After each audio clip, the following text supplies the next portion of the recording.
Have you ever felt stuck in a job or spent years in a career where you dreaded going to work every single day? Maybe you've worked for a terrible boss, taken directive from incompetent leadership, or endured a toxic work environment. No matter what the primary cause, career burnout is a real problem. And what most people don't know is that the constant underlying stress, anxiety, or trauma that you endure can lead to significant health issues, including heart attack, stroke, or even death. If you have ever wondered how you could possibly escape the rat race and pivot out of a long-standing career and do something totally new that is in alignment with your true purpose and calling, then today's episode is for you. Welcome to C60 Health Connections, where we meet with leading experts who can help you elevate performance in all aspects of your life. My friend Yancy Wright is with us today. Yancy is the founder and CEO of Alternavida Leadership. Yancy is a well-being specialist with a retreat center in Puerto Rico called Casa Alternavida. He specializes in working with people experiencing stress, overwhelm, and anxiety. After experiencing his own career burnout in the construction industry, he became inspired to help others learn how to avoid going through what he experienced. He now facilitates leadership coaching, team building workshops, and custom retreats for top performing teams in large corporations and privately held companies across the US. My name is Jessica McNaughton, and I am the CEO at C60 Purple Power and shopc60.com. I'm a business executive with years of experience in corporate America, and for more than 20 years, I've been exploring various modalities in health, wellness, and spirituality. Now, before we get started, any of these statements have not been evaluated by the Food and Drug Administration. Any products or topics discussed today are not intended to diagnose, treat, cure, prevent, mitigate, or prevent any disease. With that, we'll jump right in. Yancy, it's so great to see you. Thank you for joining us today. And it looks like you are sitting at your gorgeous property in Puerto Rico. Thank you, Jessica. Yes, I'm here at Casa Alternavida. It's a little warmer today. The humidity's up, but I'm happy to be here. Cool. Well, I'm really excited. Let's just start off a little bit, if you wouldn't mind sharing with our audience your background. You had a very successful career in construction. Yeah, I got to help Microsoft build their first green building projects. I worked a lot on the Amazon headquarters, and I got to oversee the Bill and Melinda Gates Foundation lead process from the construction side. Yeah, it was an interesting career path to the point where things went so well that we ended up creating a company within the company where I was at to do green building training and consulting. And that's ultimately where I got kind of spun out in my own career burnout. So will you tell us a little bit about your process and the journey that you went through? Because like many kind of driver personalities that are very, committed to a career, you were working a tremendous amount of long hours. Can you just talk to us a little bit about kind of like the years that you went through that process and kind of like what happened with you in your own health experience that led you to have kind of like an awakening that things needed to change in your life? Yeah. So I think what it really came down to, and I didn't realize this until maybe a year or two after I had been away from it all, because when I was in it, it was really easy to get stuck in sort of a blamey, victim-y state of mind. And after being away from it, what I recognized was that I was putting a lot of pressure on myself. I was also being super self-critical in the outcomes that we were trying to achieve as an organization, and having convinced a traditional construction company to do something that's focused on sustainability and green building in a way that my expectations were much different than the expectations of the normal construction company. So, in the end, what I recognize is that all that pressure I was putting on myself and that drive to constantly, put in more hours and try to get more done and push through and work through the weekends, and doing that for about 10 years, really took its toll on me. And to the point where my wake up call was in the ICU when a doctor, she basically handed me a sheet of paper and said, we need you to sign here because we have to stop your heart and it may not restart. And we don't want you to hold us liable. And in that moment, I was just kind of like, what?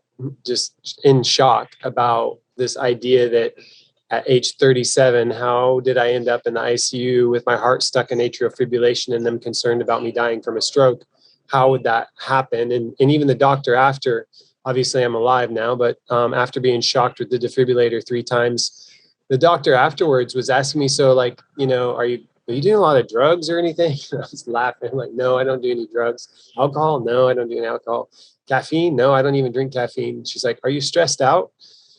And I was like, I guess. And that was a big realization where, I just assumed that that's kind of how we're supposed to do things. And part of my realization coming out of it was that, we don't have to work in that way. We don't have to always be unconsciously committed to struggling and working hard.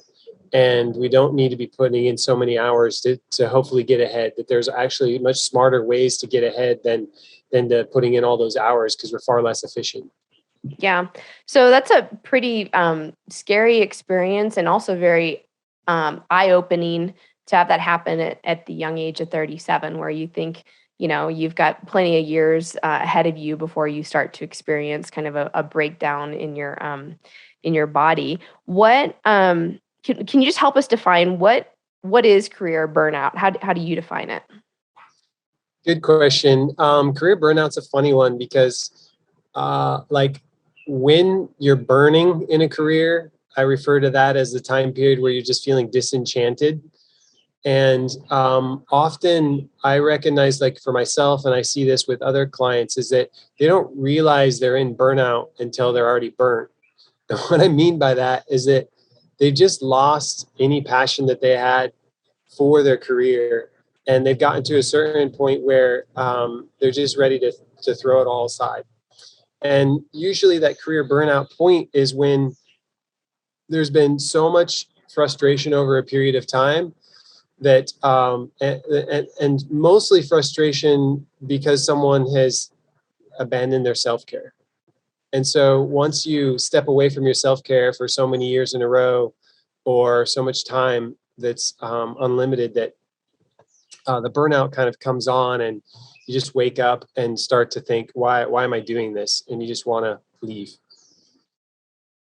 So what are some of the signs? I mean, you just mentioned being disenchanted and feeling like you've lost your passion, but what are some other signs that you might notice your body giving you, some signals that could indicate you're going into that burnt phase?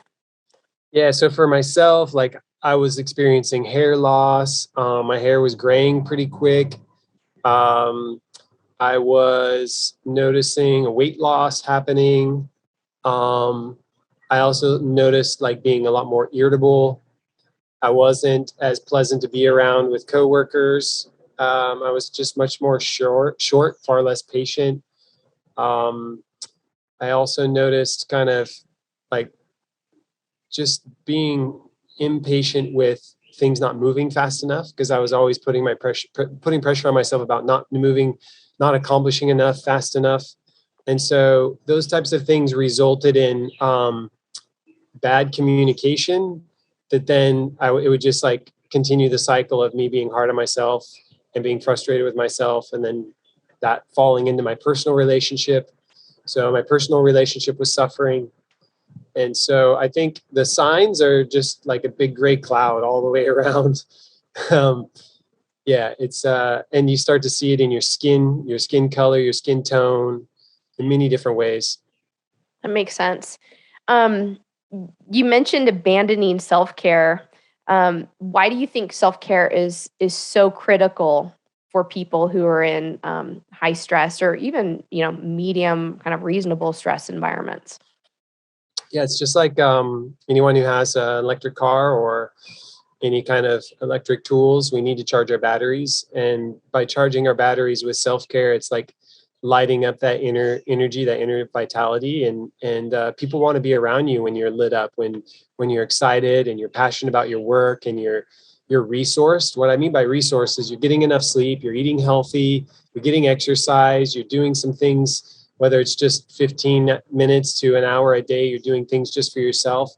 You're lit up. You're ready to take on, some work during the day. But when I was working 10, 11 hours a day, I would get into Monday and I just wasn't lit up. I was just already worn out. So that self-care is really key to how we communicate. It's really key to how you just communicate with yourself, your own inner voice. So I just found that that's a major key to, just general happiness and overall well-being. So I know you work with teams, helping them kind of shift from high stress environments into uh, like a space where they can manage their day to day a lot better. Can you talk to us about some of the stress management techniques that you found are most helpful and easiest for people to integrate without having to take a drastic, extreme measure such as changing a career or a job right away? Yeah, the way that I like to work and what I've realized from my own experience is that I like to get right into the root cause of most stress and overwhelm. And what I found after being away from my situation for a few years and then going through some great coaching programs at both through Heart Math Institute and the Hendricks Institute with Gay and Katie Hendricks is that the root cause is typically poor communication. So we have so much unhealthy communication happening in the workplace where something happens or something is said and we kind of hold it in and we often internalize that, and that poor communication tends to manifest over time to some pretty heavy stress weight, unconscious stress weight that then we then carry around, and we at least for myself, I'll just bring it back to myself. For myself, I was often in meetings where I felt a lot of pressure in my chest, tension and uneasiness in my belly, like tightness in my jaw, partially because I was committing to something or saying yes to something that I really didn't have the time to get done by the deadline that they had asked, or something was said or done where it just didn't feel like a nice, easy, congruent communication, but yet I'd hold that in instead of saying, wow, I noticed feeling uneasy in my stomach. And what I'm wondering is how we can have a more harmonious working relationship. They're just a bunch of communication tools that we then teach companies or teach individuals and organizations to be able to make what's often difficult conversation easier for them to have so that they're not carrying that invisible stress weight. So to us, the root cause of most stress and overwhelm is that unhealthy communication. And they don't teach us in school, like typically, like these communication styles, emotional intelligence. They rarely teach us in the work environment. In fact, in the work environment, most cultures still are that what happens, in your personal life or whatever's bothering you needs to stay at home, and whatever happens at work, you just kind of like keep it buttoned up and just keep moving forward and focus on the job. When in reality, there isn't much separation, especially now with as much as we've been doing things online and doing things from home, there's not a lot of separation. And it does impact our ability to be present with someone. Sometimes I might experience where someone feels like checked out and not really connected, and I might be taking that personal. And instead of saying something, I'll just take it personal and make up some story, when in reality, it could have been that they were just having a really bad morning, had nothing to do with me. And here I have wasted a whole bunch of time for weeks on end thinking that person just was checked out for some reason against me, and it had nothing to do with me. So there are a lot of different ways in which we can unravel different tools and techniques for companies to get to healthier communication with each other. I like that you kind of pointed out a lot of times that we do take things personal when we don't need to, because we haven't taken the time to check in and see what's actually going on with the other person across the room across the room. So what kind of advice or tools or techniques would you use to touch base, clue in, create an opportunity for kind of that melding between the personal and the professional life? Because as you said, they're overlapping now, and you really can't separate them, especially if we're working remote and everyone's working in their living room or their home office or maybe even in their bedroom. What do you do to touch base and just and clear the air, clear the space, so you can really know kind of what's going on with that person in that moment? Yeah, I think in most situations, we often don't fully listen to someone. And what I mean by that is that we tend to listen with a listening filter. And they can be listening filters of listening to fix something, or listening to defend ourselves, or listening from a place of right or wrong, or listening while multitasking. And we're not actually present and just listening and reflecting back and acknowledging what the person said, and then just connecting from an emotion-based place. So first way of really working through communication stuff is making sure you've heard the person that's expressing whatever's up for them. And then the second step is, if as you've listened, if there's something that feels off, for you to acknowledge what you're noticing in your system. So I made an example of this earlier of like, wow, I notice feeling some tension in my jaw right now, and or some uneasiness in my belly. And what comes up for me is I noticed starting to blame myself for the situation that you explained, and I actually don't really know if that's true or not. So just getting more conscious of all the ways in which we aren't truly listening and which we aren't truly communicating in from a place of integrity. Okay, that sounds good. That bird in the background too loud? I like that bird, actually. I want to know what kind of bird is it?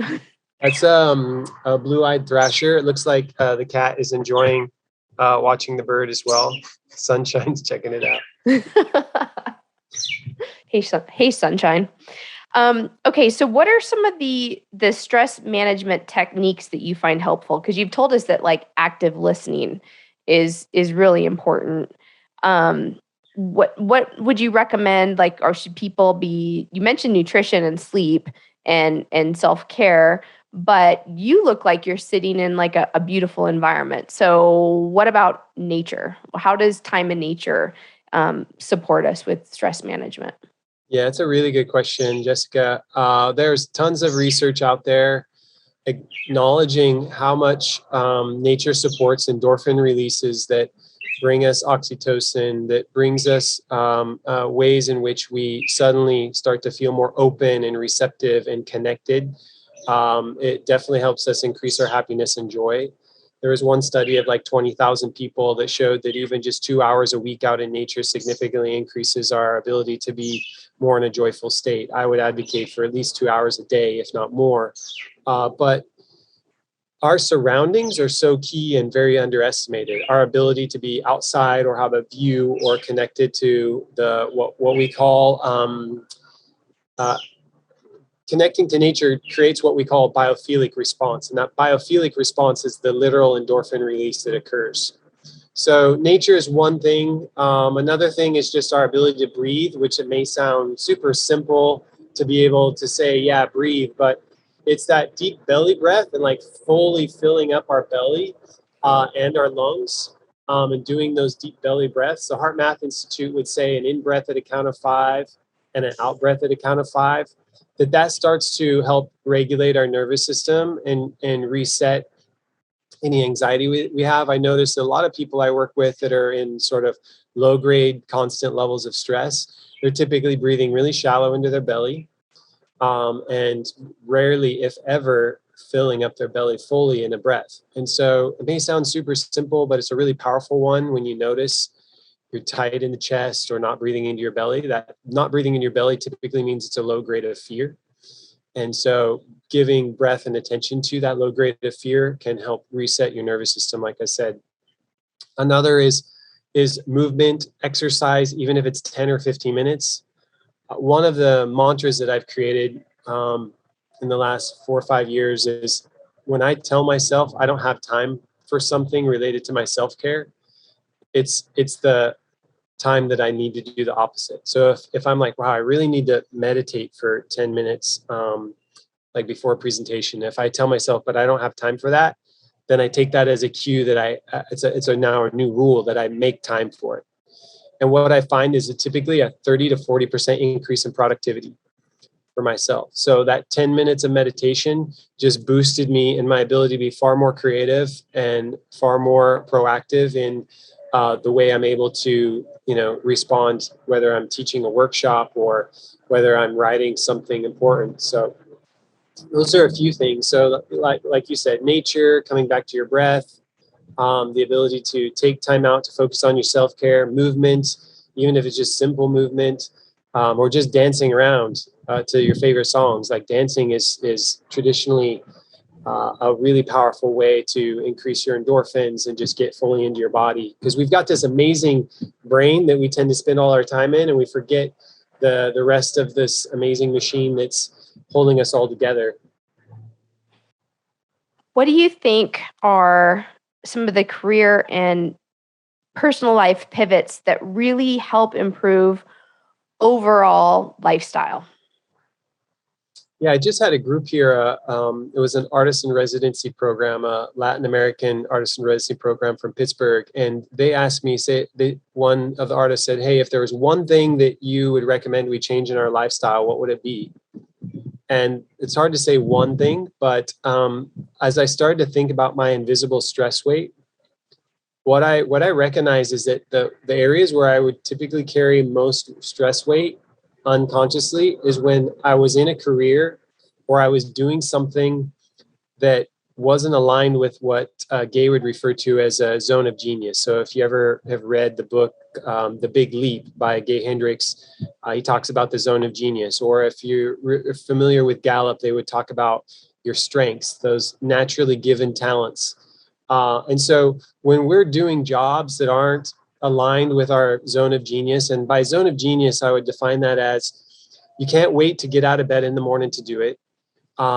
It's super easy for you. It actually feels like you shouldn't get paid for it because it's so easy. And you would probably never get tired of doing it. You just love it.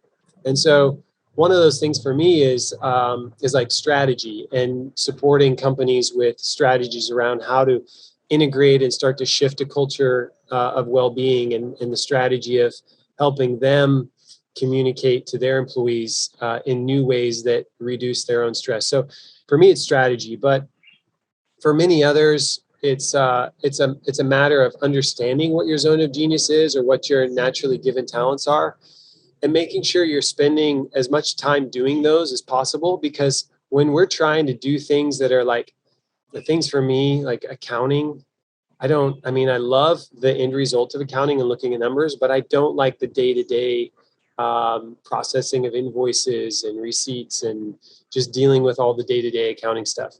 I get grumpy. I get far less excited about the work that I'm doing. It feels like it's distracting me from what's most important.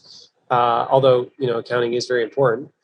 So coming back, like I would say, making sure that you're in your zone of genius, that you're focusing on things that bring you alignment with purpose and passion. Because when you're not doing those, it typically starts to just squash your natural creativity. It tends to squash your natural light, your brightness, your excitement about your job. And you deserve to be in a situation where what you're doing is easy and natural and fun. Right. I totally agree with you.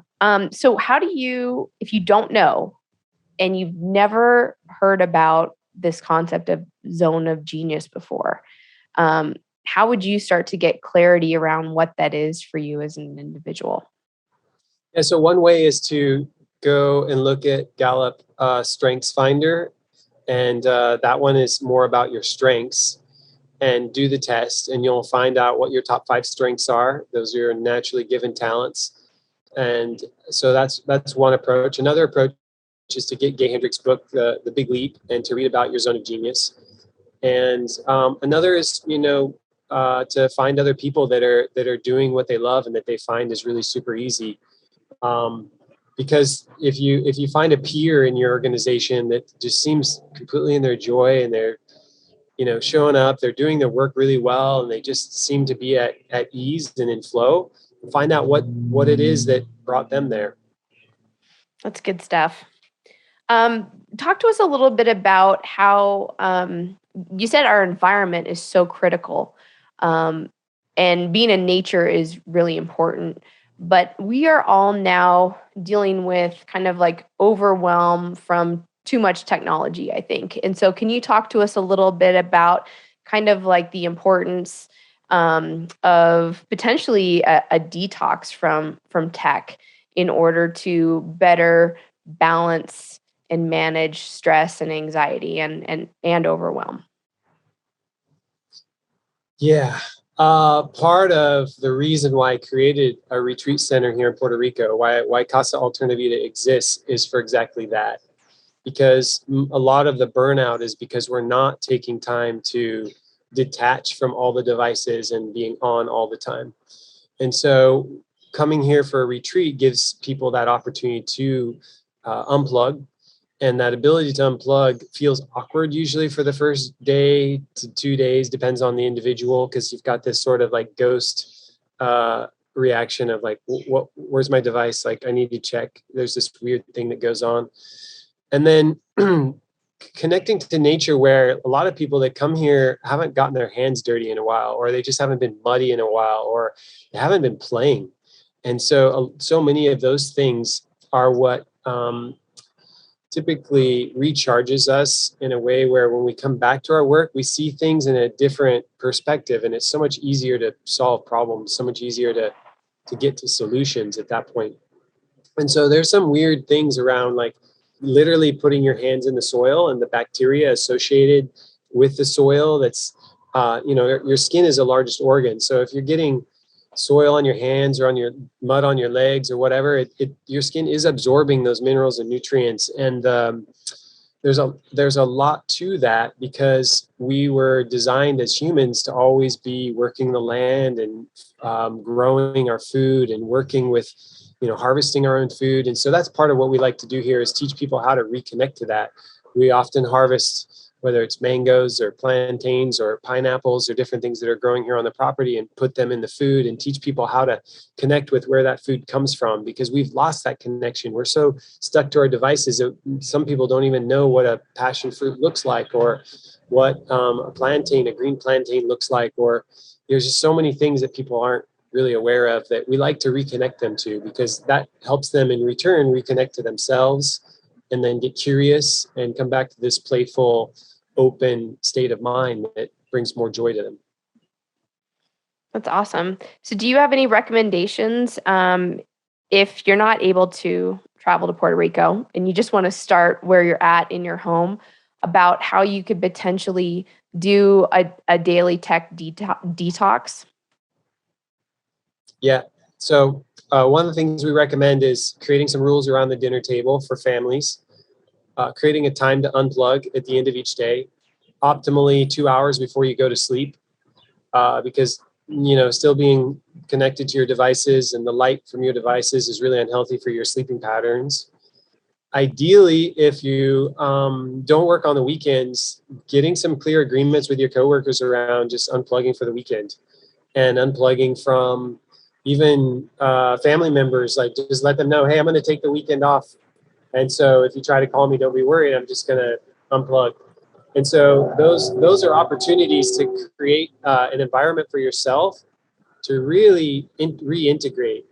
And so just to choose things that light you up. So maybe it's just sitting and reading for a couple hours, or maybe it's going on a hike, or maybe it's going listening to your favorite music, or maybe it's some creative project you haven't done. But like, that time set aside is so impactful. And most people say, but I don't have time for that. And that's where I would recommend coming back to that mantra of, like, every time you say you don't have time for your self-care, make time for that self-care and watch the results that happen afterwards. Oh, that's so cool. I've never had anybody share that with us before, about creating some boundaries, even on the weekends, specifically for work and family, where the time could be just for yourself. So I could see how that could be very supportive, very nurturing, and could definitely help you actually start to decompress and unplug a little bit when you're supposed to be doing that. It's been a challenge for me, because we have like a 24-hour operation, 7 days a week here. And so before we opened, we've only been open a year, I was doing this every weekend, and it was just super refreshing. But now I have less opportunity for that. And so I recognized how necessary it is to make that happen. Yeah, we've run a 24/7 website and e-commerce shop, and so I also struggle with that myself. But you've given me something new to think about, so I'm going to sit with that and think about how I could incorporate some of those some of those opportunities into, the agreements that we have. So I think that that's really good.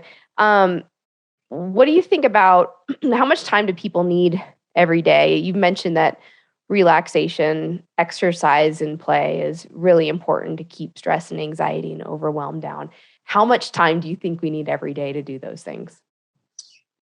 Well, that's a harder one because I could give a prescription of how much time I think people should have, but Yeah.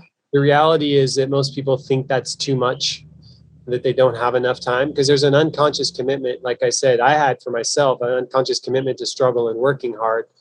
And then there's also unconscious commitments around like, oh, I don't have time for that versus getting underneath like what's the root cause of that. The root cause for me was that that's how my dad has always been, that's how my grandfather's always been, of just like if you don't push through and make things happen, you aren't going to get anywhere. But that's an old paradigm, and we're like I've let that old paradigm go, and it's amazing what can happen in return. The thing is around time, I would always advocate for, if you say to yourself you don't have time, then at least still make 5 or 10 minutes. If you say to yourself, I don't have time to go to the gym because it takes an hour or hour and a half or something out of my day, no problem. Figure out a workout that's 10 minutes that you can do, even if it's at your office, or 10 minutes right before you leave to go to work, or whatever your situation is.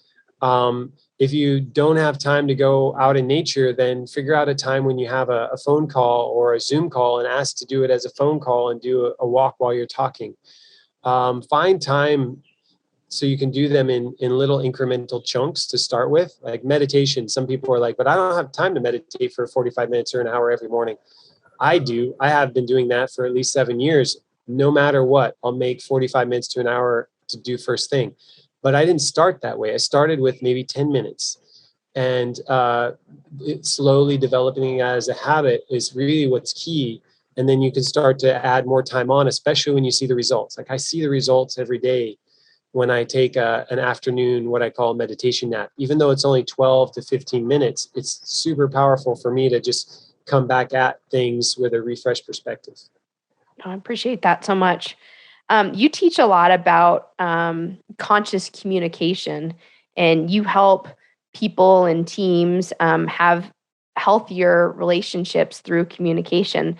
So, what do you think are some of like what would you say are the top three most important concepts that we need to understand in order to engage in conscious communication and work towards improving those relationships, whether it be personal or professional? Yeah, so right now, what I recognize is there's a lot of division in the world. There's a lot of division. There's a really high level of sensitivity, and it's important to first off approach things from a place of kindness and to assume people have the best interest. I see how quick people are to react and be overreactionary, and how easily triggered people are right now because they're just assuming that someone is against them or believes something different than them. Which, so what if they do? If we were to approach things from a higher level of kindness, our world would be a much different place. So that's kind of one starting point. But then also, as it relates to conscious communication, I think, as I mentioned, the more that we're taking care of ourselves with self-care, the easier it is to be showing up from a place that makes it easier to communicate with others. But when we're short of sleep or we haven't given ourselves any time, we're overworked, it's a lot, it's more often than not, we can be short-tempered. We can say things that we regret saying. We can often do things or react in ways that we wish we hadn't. So I think that self-care is super important. And then when it comes down to actual communication, there's some simple rules around revealing what's going on for you. So revealing your emotions rather than concealing them, especially if there's some kind of interaction that feels like a wobble. As well as getting in a better relationship with yourself and your own communication with yourself, like your inner critic.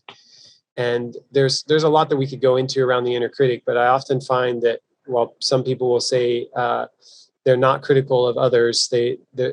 More often than not, people are pretty critical of themselves. So finding a way to start to program those inner voices and give them a different twist, something that's a little more optimistic, is another powerful way to start to shift the way that you communicate with others. Because whether you know it or not, if you're being hard on yourself, you're most often being hard on the people around you. Good point. So you mentioned revealing your emotions rather than concealing them. That might be a brand new concept for a lot of people, and might really be kind of like on the leading edge of, growth, an opportunity for growth, because it's so uncomfortable. So could you give us just a little bit of a framework to work with? How would you, in a professional or interpersonal communication, reveal appropriately what's going on if you've never done that before? Yeah, so revealing's a tricky one. And I often start out from a place of like, all right, how many companies have in their core values integrity? The word integrity. A lot of them. Yeah, most of them, probably. Right? And so then I'll start from a place of like, all right, well, how many people in the company, when asked, how are you doing today, actually answer honestly? Most of the time they don't. They're like, I'm good. And they may have had a really crappy morning. Or how many times when their client asks them, how are you feeling today? Or how are you doing today? Do they actually answer honestly? So when it comes to this idea of integrity, there are so many ways in which our culture is out of integrity. And we're not speaking honestly. We're not speaking truthfully. We're not speaking from a place of like really being sincere or authentic. And authenticity and sincerity and integrity, they require us revealing what's really going on, because the unspoken language is our body language. And the Heart Math Institute would say, hey, every one of our organs has a magnetic field, and your heart is the largest magnetic field of 3 feet, sometimes larger. So it's a measurable, energetic space. And people can feel when something's off. They may not always understand the subtlety of it, but with how much more sensitive people are, there's typically a notion or a sense that something feels off. And so when you say, no, everything's great, but inside you're falling apart because of some bad conversation you had with someone else a few minutes ago, that's a place of being out of integrity. So to reveal, the rules for revealing is if you've thought something about someone more than 3 times, or something's really bothered you more than 3 times, that it's really important to actually go to that person and express. And I don't mean go to that person and say, hey, you're a total jerk and I don't like, the way you said this, this, and this. What I mean by that is to be able to reveal from a place of unarguable truth, or from your inner experience. So what I mean as an example is, let's see, is there something, I could just make something up real quick. I could be, Jessica, hey, I notice, and these don't always have to be something heavy or intense, but often we conceal stuff that is heavy and intense, and we make up stories. Yeah. And so when we're concealing something, we're making up stories, and we start to create a whole different dynamic with someone based on misinformation. Right. And that's happening all over the world right now. It's happening in the news. We can't even trust what we read in the news anymore. Everyone's making up stories, and it's not actually based on the facts. Well, the fact is that, you feel tight in your chest. The fact is that you're feeling tension in your neck and your shoulders, and you're noticing that you might be overriding your body saying no to something you just said yes to. The example I used earlier was, how often do we say yes to something when our body's telling us no, especially as it relates to a deadline? And then we feel tension in our neck afterwards, or we feel an uneasiness in our belly because we're worried about whether or not we can actually make that deadline, or how much we're going to have to sacrifice of our own personal well-being in order to meet that deadline. Mm-hmm. So revealing, an example of revealing would be, Jessica, if you're like, hey, Yancy, can you do another podcast with me in, 2 hours? Right. I might say, wow, I'm feeling some uneasiness in my stomach. Actually, it feels more like hunger in my stomach, and I'm planning on eating. But maybe after I eat, I could do a little more. But like getting real and really actually acknowledging what's coming up in your system and revealing that is a paradigm shift, another paradigm shift. But when the more often you do it and the more comfortable you get with doing it, the less stress weight we carry. Because when we withhold, we withdraw, and we make up stories and we project on someone, then it just creates unnecessary drama. But Totally. if you experience something weird with someone and you're like, wow, I'm noticing a wobble in our interaction right now. Is there something you want more that you want to say, or is there something up with you?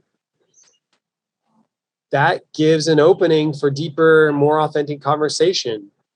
Or maybe they'll just say, no, nothing's wrong. And that's their piece if they don't want to reveal what's really going on.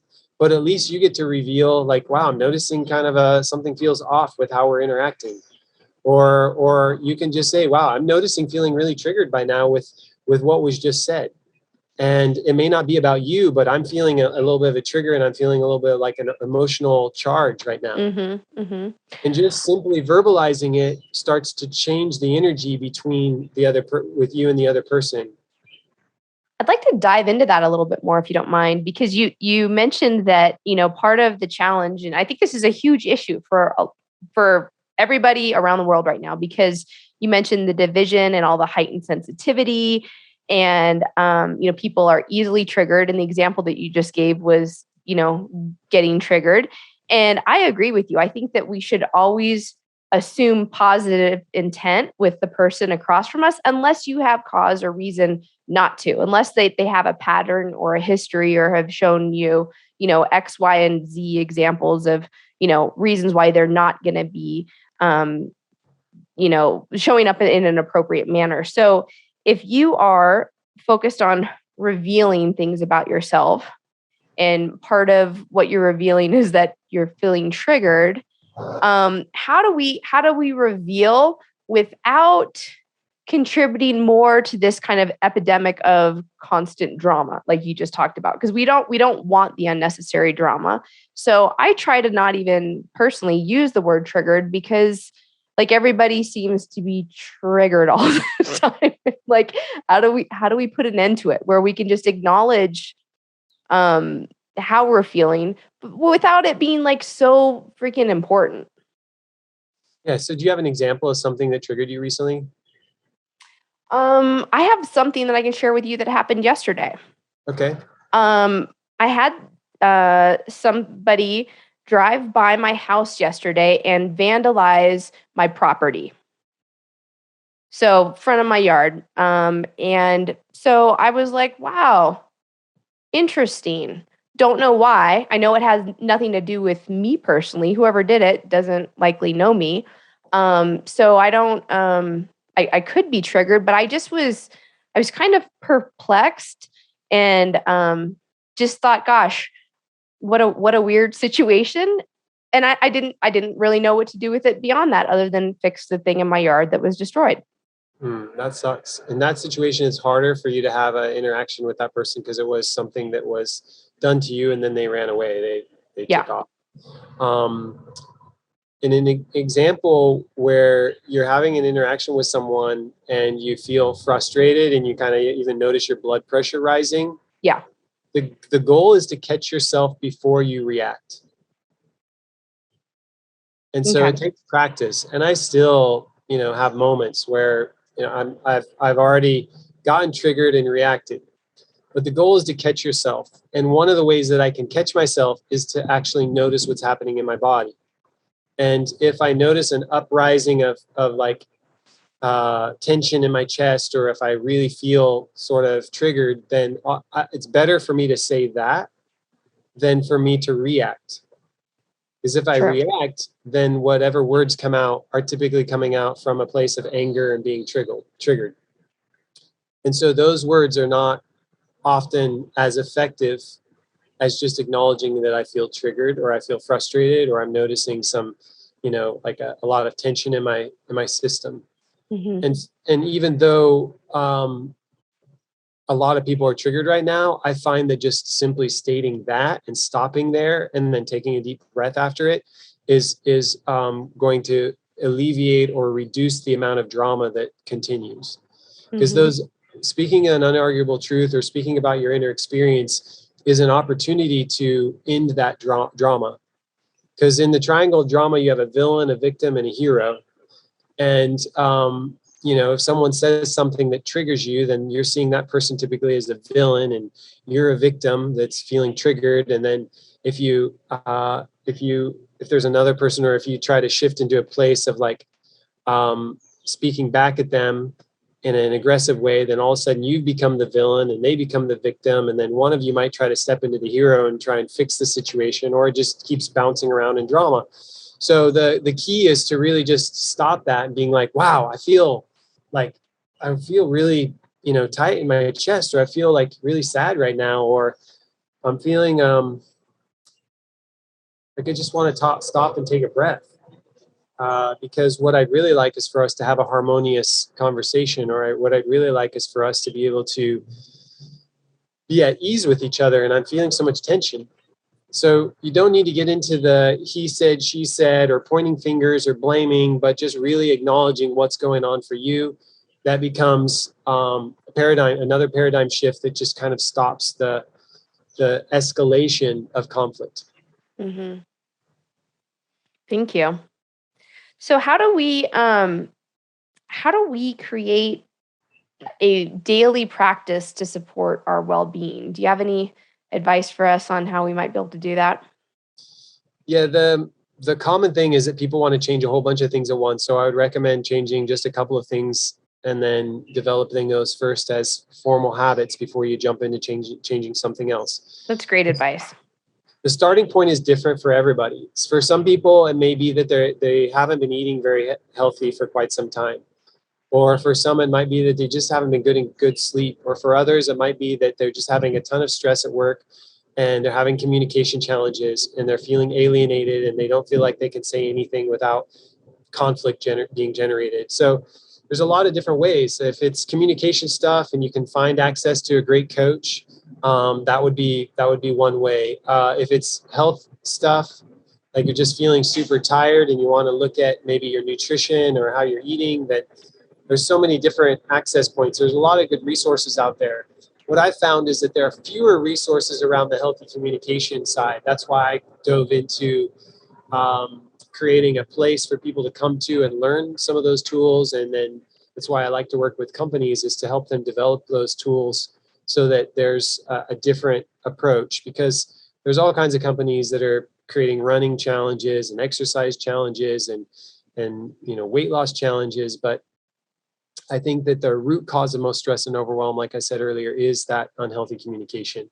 And so getting more conscious about the things that light you up and getting more conscious about what's going on inside isn't always easy to access by yourself. I know for myself, if it hadn't been multiple trainings and programs that I had gone through and having great mentors, I wouldn't have been able to see or learn as much. And I still continue to learn. But those things, the more conscious you can become of them, the more comfortable, like I felt in my own skin, the less stress weight I felt, and the easier it's been for me to manage all the ups and downs that I've experienced with opening and trying to start a business here the last 9 years in Puerto Rico. Yeah. One of the things that I want to acknowledge, because you've gone through this, I've gone through this, and it's not easy to unplug and totally retool and pivot out of a life or a career if you've been doing it for a long time. It takes a lot of courage, grit, determination. There's a lot of ups and downs and upheavals and disappointments, kind of like on the journey that you go through when you're trying to create positive change in your life. So can you talk to us just a little bit about the process for folks out there who might be feeling that stuck, that overwhelm? They realize they're in a situation that is not supportive to their overall health and wellness, and they want to make a change, but they're not quite sure how. Can you talk to us a little bit about just some first steps that you might take, or what you might start to think about to get yourself prepared to go on that journey? Yeah. So what's kind of the driver to get people ready for that journey? I think for me, it was like the literal wake up call of being shocked with the defibrillator. I lost 2 family members to cancer at that point in time. I had this awareness of like, wow, life is short.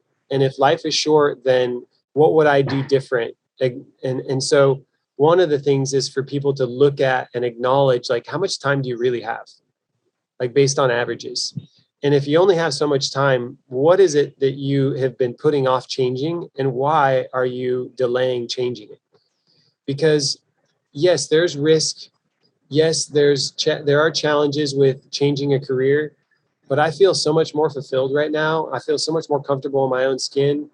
Um, and if you believe that we're all here for this school called life and to learn and grow from experiences, then those experiences are going to make you a much better person, and for you to be able to influence others to do the same.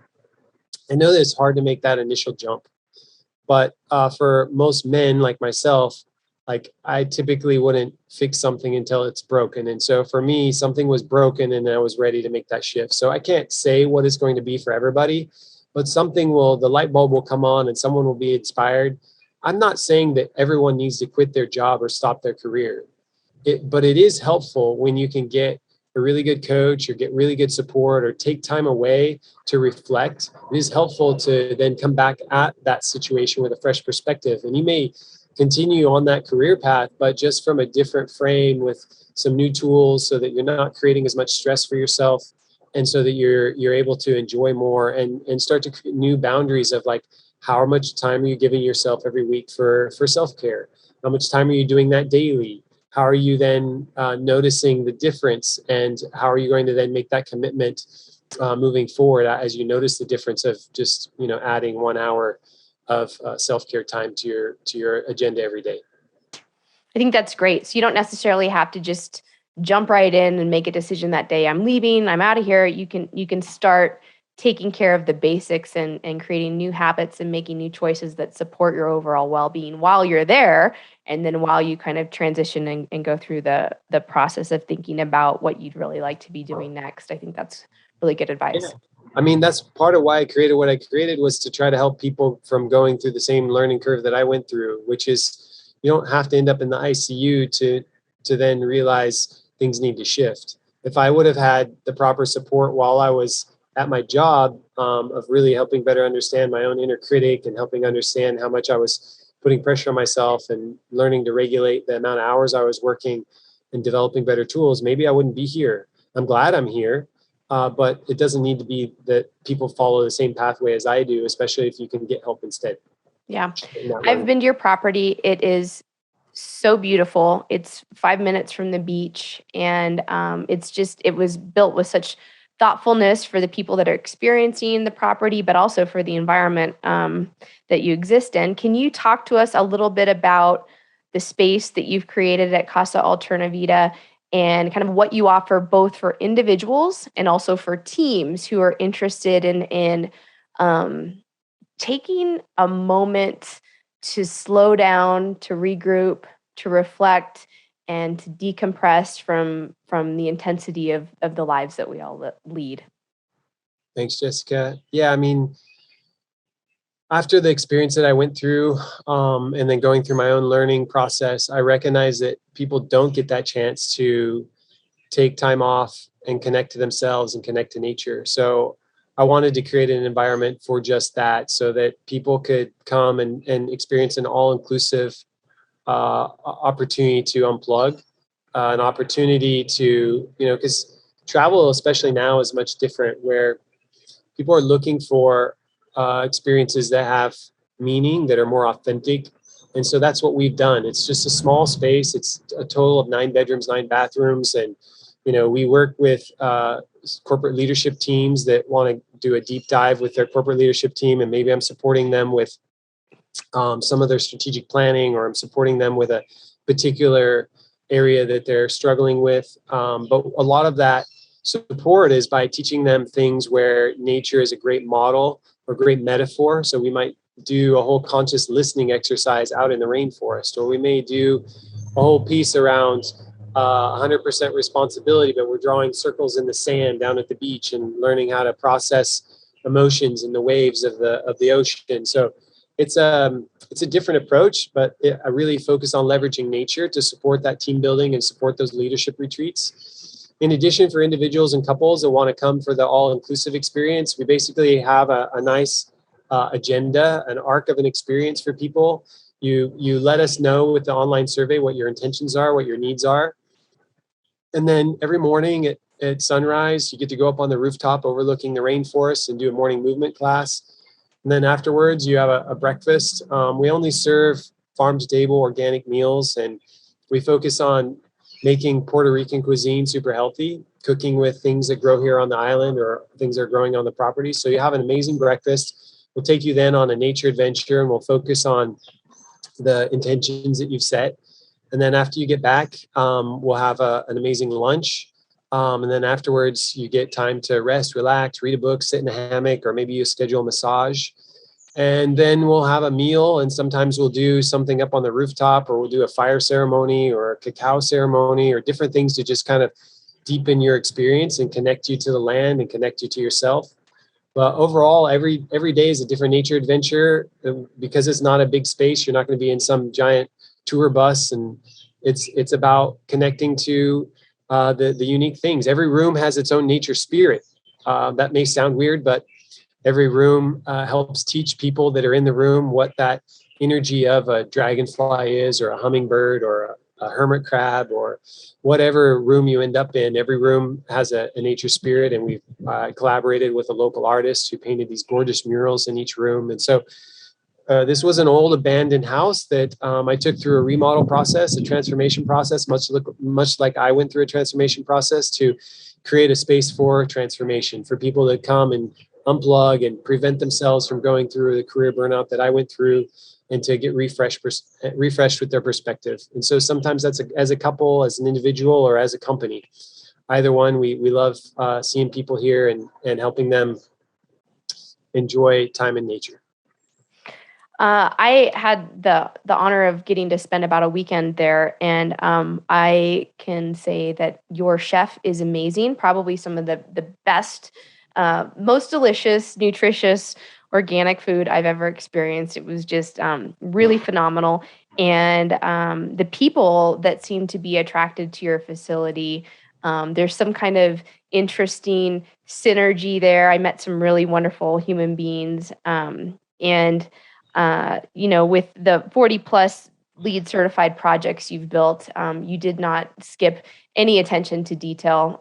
Clearly, like your background in the built environment, specifically around sustainability, really shines through in your property, because every aspect has been thought through very carefully. So if you're somebody who appreciates aesthetics, nature, beauty, peace, tranquility, and just an opportunity to learn and grow, I'd highly recommend it. I went down to Puerto Rico for a conference, and then I got to spend some time with at Yancy's property.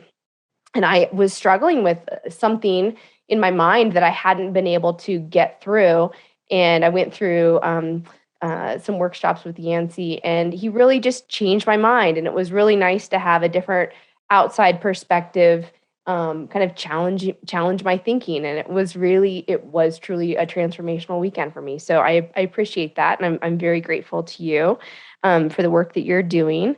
Yancy, will you tell us what your website is? Because we're going to pop up that here, and we'll also put all your links in our show notes so people know how to get in touch with you. So will you just tell us a little bit about all the different ways they can connect with you?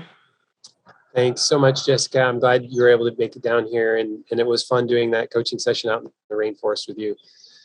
To get a hold of me, CasaAlternavida.com or Alternavida.com, and that's CasaAlternavida.com, or Alternavida.com is the Alternavida Leadership website. So one's the physical location, and the other one is for the team building and retreats that I often will get asked to fly somewhere else as well to do leadership retreats and team building.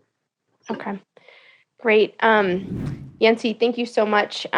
This has been just a wonderful conversation. Do you have any final parting words of wisdom for the folks out there feeling stuck, considering a change, and not feeling like they have the opportunity or resources necessarily to bring it to life in this exact moment? Yeah, I notice my go-to when I feel stuck is to first go to the breath and then get into my body, like get outside, exercise, do something vigorous, go for a swim. Like that often it just starts the endorphins to flow to help give me fresher perspective. So just go, move, be active. And then from there, we already talked about a whole bunch of steps. So enjoy. Thank you so much for having me on, Jessica. I really appreciate it. Thank you. It was such a pleasure to chat with you, Yancy, and we'll talk to you soon.